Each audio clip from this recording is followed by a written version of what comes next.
Hello students, I hope you are fine. Today we are going to start our new chapter number 11, perimeter and area, and today we will discuss squares and rectangles. So first we will learn about perimeter and area. So what is perimeter and area? You have already learned in class 6. Perimeter is the distance around a closed figure, whereas area is the part of plane occupied by the closed figure. Perimeter क्या होता है? किसी भी close figure के around की जो distance होती है उसको हम बोलते हैं पेरीमीटर, और उसका इंटीरियर पार्ट जो स्पेस ऑक्यूपाई करता है उसको हम बोलते हैं एरिया. फॉर एग्जांपल, अगर हम स्क्वायर एंड रेक्टेंगल्स की बात करें तो what is square? Whose all sides are equal, and what is rectangle? Whose opposite sides are equal and parallel. So what is square? Whose all sides are equal and parallel, and what is rectangle? Whose opposite sides are equal and parallel. You have drawn any figure. Okay, we are talking about perimeter. This outer distance is called what? Perimeter. And the enclosed space means this. This is called what? Area. You have already learned in class 6 perimeter of regular polygon. Regular polygon means whose all sides are equal. Okay. So perimeter of regular polygon is equal to number of sides multiplied by length of one side. क्योंकि सारी side की length तो same ही होगी, तो number of side से हम multiply कराएंगे जो भी एक साइड का मेजरमेंट दिया होगा. पेरीमीटर ऑफ स्क्वायर, ये भी आपने पहले पढ़ा है. What? 4 multiply side. Perimeter of rectangle, ये भी आपने पढ़ा है. 2 in bracket L plus B, where L is length and B is breadth. और आपको ये पता है कि पेरीमीटर का मतलब हम क्या करते हैं? सम ऑफ ऑल साइड करते हैं. आउटर बाउंड्री का सम हम जब करेंगे तभी तो पेरीमीटर आएगा. ठीक है. एरिया ऑफ स्क्वायर क्या होता है? Side into side. Area of rectangle क्या होता है? Length into breadth. ये ऑलरेडी आपने क्लास 6 में सीखा हुआ है. चलिए इससे रिलेटेड कुछ एग्जांपल्स देखते हैं. The first example is what is the perimeter of each of the following figures. आपको इन फिगर्स का पेरीमीटर फाइंड आउट करना है. और पेरीमीटर का मीन्स आपको पता है सम ऑफ ऑल साइड. अगर वो फिगर आप आइडेंटिफाई कर पा रहे हो तो आप वहां पर फॉर्मूला लगा दीजिए. अगर नहीं कर पा रहे हो तो आप डायरेक्ट ऑल साइड का सम फाइंड आउट कर लीजिए. So solution is a part. देखिए फर्स्ट पार्ट में ये एक फिगर स्क्वायर के जैसा लग रहा है. देखते हैं कि इसकी सारी साइड इक्वल मेजरमेंट की है. Yes, 25, 25, 25, 25. All sides are 25 centimeter. Means this is square. So question में side of square क्या दिया गया है? Side of square is equal to 25 centimeter. Perimeter of square क्या हो जाएगा? क्या फॉर्मूला आपने पढ़ा है? Perimeter of square is equal to 4 into side. That means 4 multiply 25 centimeter. 25 4 is 100 centimeter. Unit लिखना मस्ट है. अगर आप यूनिट नहीं लिखोगे तो एग्जाम में आपका मार्क्स कट जाएगा. इसलिए क्वेश्चन में जो भी यूनिट दी गई है आपको उसी के अकॉर्डिंग सॉल्यूशन में भी यूनिट लिखनी होगी, चाहे आप पेरीमीटर निकाल रहे हो या फिर आप एरिया फाइंड आउट कर रहे हो. In B part which figure is it? Opposite sides are equal and parallel. 40 centimetre दिया गया है और यहाँ पर 10 सेंटीमीटर दिया गया है. Means this is length and this is breadth. ठीक है. तो ये एक रेक्टेंगल है जिसका पेरीमीटर आपको फाइंड आउट करना है. तो लेंथ ऑफ रेक्टेंगल क्या दी गई है? Length of rectangle is equal to 40 centimeter and breadth of rectangle that is equal to 10 centimeter. Perimeter क्या हो जाएगा? फॉर्मूला आपको पता है. Perimeter of rectangle is equal to 2 multiply L plus B. Okay. 2 multiply length क्या है? 40 centimetre plus breadth है 10 centimetre. Bracket पहले सॉल्व करेंगे. 40 plus 10 50 centimetre. Now multiplied by 2 it becomes 100 centimetre. इसका भी पेरीमीटर क्या आ गया? 100 सेंटीमीटर. अगर आपको फॉर्मूला यहाँ नहीं लिखाना था सम ऑफ ऑल साइड भी करके आप निकालेंगे तो भी आपका आंसर यही आएगा दोनों फिगर्स में. Okay. Let's see next example. Example number 2.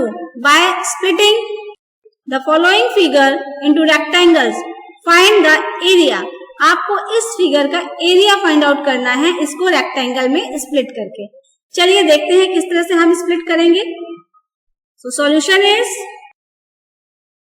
आप देखिए हर एक साइड का मेजरमेंट यहाँ पर दिया गया, ये 3 है तो ऑब्वियस है कि ये भी 3 होगा। This is 1, this is 1, this is 3 and this is 5। यहाँ पर ये आपको 2 दिया गया है, दैट मीन्स ये भी 2 है। ओके, अब आपको इसको ब्रेक करना है रेक्टेंगल के फॉर्म में।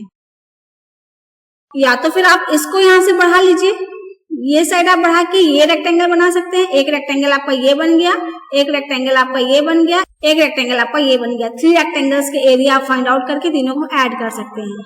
ओके, ये इस तरह से हमने इसको स्प्लिट किया। अच्छा, किसी और तरीके से भी स्प्लिट कर सकते थे? यस, ऑफ कोर्स कर सकते थे। चलिए वो भी देख लेते हैं और किस तरह से इसको स्प्लिट कर सकते हैं। देखिए, अगर आप इस रेक्टेंगल को पूरा फॉर्म कर लेंगे और इधर से इसको पूरा फॉर्म कर लेंगे, तब आपका एक रेक्टेंगल ये हो गया, एक रेक्टेंगल ये हो गया, एक रेक्टेंगल ये हो गया। फिर आपको 3 रेक्टेंगल के एरियाज निकाल करके तीनों को ऐड करना होगा, तो ये पूरे फिगर का एरिया फाइंड आउट हो जाएगा।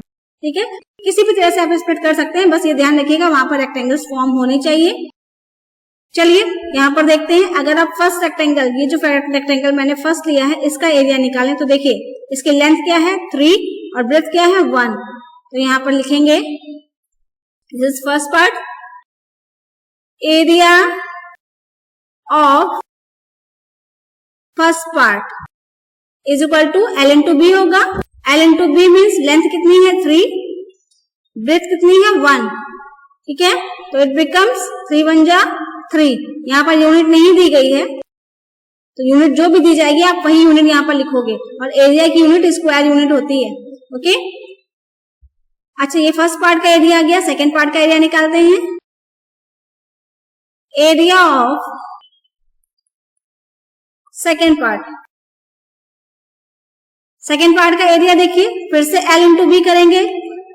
सेकेंड पार्ट में देखिए लेंथ क्या है 3 एंड ब्रेथ क्या है, देखिए this is length 3 centimeter, breadth क्या होगी, देखिए ये पूरी हाइट 3 सेंटीमीटर है। यहाँ तक अगर 2 हो गया तो ये बचा हुआ कितना होगा 1 होगा।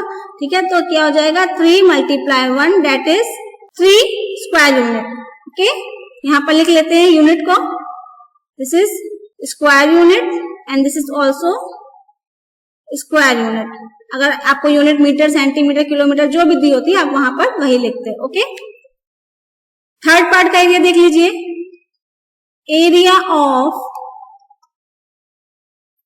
थर्ड पार्ट दैट मीन्स इस पार्ट का एरिया। इसमें लेंथ क्या है फिर से 3 और ब्रेथ क्या है 1, मीन्स L मल्टीप्लाई बी करेंगे, 3 मल्टीप्लाई 1 करेंगे, इट बिकम्स 3 1 जा 3 स्क्वायर यूनिट। ये आपने जो फिगर दिया गया था उसको ब्रेक किया था 3 पार्ट में और आपने 3 पार्ट का एरिया निकाल लिया है। अब आपको पूरा एरिया अगर फाइंड आउट करना है तो area of the given figure, area of given figure, given figure का अगर एरिया फाइंड आउट करना है तो इसका मतलब आप तीनों पार्ट के एरियाज को ऐड करेंगे। 3 square unit plus 3 square unit plus 3 square unit becomes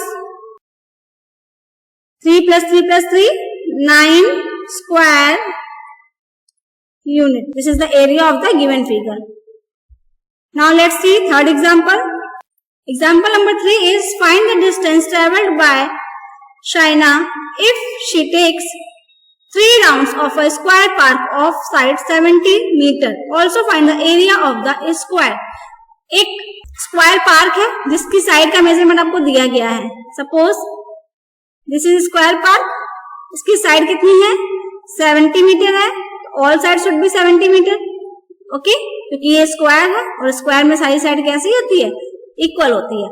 okay, अब देखिए आपको क्या फाइंड करना है, find the distance travelled by Shaina if she takes 3 round of a square park. ये बताना है कि शाइना ने कितनी डिस्टेंस ट्रेवल की अगर वो स्क्वायर पार्क के 3 राउंड करती है। अच्छा, 1 राउंड जब करेगी तो वो क्या होगा पेरीमीटर होगा, जो पेरीमीटर होगा उसी में अगर हम 3 से मल्टीप्लाई करा देंगे तो टोटल डिस्टेंस आ जाएगी कि शाइना ने कितनी डिस्टेंस ट्रेवल करी। उसके बाद हमको क्या फाइंड करना है एरिया। एरिया आपको पता है कैसे फाइंड करते हैं, side multiplied by side, that is the area of square. So let's see the solution. So side of square park which you have given already. Side of a square park is equal to 70 meter. तो perimeter क्या हो जाएगा?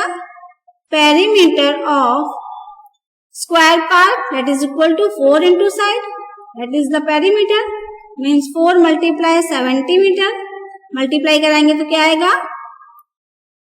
280 meter, that is the perimeter. means एक round अगर Shaina travel करेगी तो वो कितना डिस्टेंस कवर करेगी? 280. तो यहां पर लिखेंगे statement, in 1 round Shaina travel 280 meter. So in 3 rounds, 3 round में कितना कवर करेगा? Shaina travel is equal to 1 round का दिया है, 3 राउंड का निकालना है, मीन्स 1 दिया होता है और मोर देन 1 निकालते हैं तो हम क्या करते हैं? मल्टीप्लाई. तो 280 में हम 3 का मल्टीप्लाई कराएंगे तो इट बिकम्स 3 0 से 0, 3 8 जा 24, 4 2 कैरी, 3 2 जा 6, 6 2 8, 840 meter. That is the total distance covered by Shaina in 3 rounds. Okay, यहाँ पर लिखेंगे hence Shaina travelled 840 meter in 3 rounds. Now you have to find the area. Area find करना है. Area कैसे find करते हैं? Area of square park is equal to क्या होता है formula? Side multiply side. That means 70 meter multiplied by 70 meter. That is equal to 7 7 जा 49 and 00. और मीटर का मल्टीप्लाई मीटर में करा रहे हैं. That means square unit square meter. ठीक है, आप इस तरह से भी इसको लिख सकते हैं या फिर आप ऐसे भी लिख सकते हैं, square meter. Okay, now see last example. Last example is what is the length of the wooden strip required to frame a photograph of length and breadth is 32 centimeter and 21 centimeter respectively. आपको wooden strip की length निकालनी है जो photograph के frame के लिए required है, जिसकी लेंथ मीन्स फोटोग्राफ की लेंथ एंड ब्रेथ आपको दी हुई है. 32 सेंटीमीटर ये लेंथ है, 21 सेंटीमीटर ये ब्रेथ है. What will be the area of photograph? आपको फोटोग्राफ का एरिया भी फाइंड आउट करना है. So solution is, first we write what we have given, length of photograph is equal to 32 centimeter, breadth of photograph is equal to 21 centimeter. ठीक है, अच्छा length और breath आपको फोटोग्राफ की दी गई है. आपको ये बताना है कि ये एक फोटोग्राफ सपोज है जिसकी लेंथ एंड ब्रेथ आपको दी गई है. इसके अराउंड कितनी वुडन स्ट्रिप लगेगी इसके फ्रेम के लिए? दैट मीन्स अराउंड की बात कर रहा है तो हम क्या फाइंड आउट करेंगे? पेरीमीटर. तो हम फोटोग्राफ का पेरीमीटर फाइंड आउट कर लें. जो पेरीमीटर फोटोग्राफ का होगा उतनी ही तो हमको वुडन चाहिए उसका फोटो फ्रेम बनाने के लिए. तो we will write here perimeter of photograph is equal to, ये रेक्टेंगुलर फॉर्म में है इसलिए 2 multiply L plus B. 2 multiply L कितना है? 32 सेंटीमीटर. ब्रेथ कितना है? 21 centimetre. That is equal to 2 multiply add करोगे तो 2 1 3 एंड 3 2 5 सेंटीमीटर. मल्टीप्लाई कराइए, 2 3 6, 2 5 10, 106 सेंटीमीटर. इस लेंथ की हमको वुडन स्ट्रिप चाहिए. So we will write here length of wooden strip will be 106 centimeter. Now the question is asking what will be the area of photograph. Photograph का आपको area भी find out करना है. So we will write here and area of photograph is equal to L into B करेंगे, means 32 centimetre multiplied by 21 centimetre. Multiply कराइए, 21 2 जा 42, 2 4 carry, 21 3 जा 63, 63 में 4 ऐड करेंगे तो 67 स्क्वायर सेंटीमीटर. क्योंकि एरिया फाइंड कर रहा है इसलिए स्क्वायर यूनिट में आएगा. Okay, now we know that practice makes perfect. So you have to prepare the notes and solve these examples, and then after, this is your classwork. Here are 4 questions as related as your examples. After solving these questions, match your answer which are given here. Thank you for watching. See you in the next video.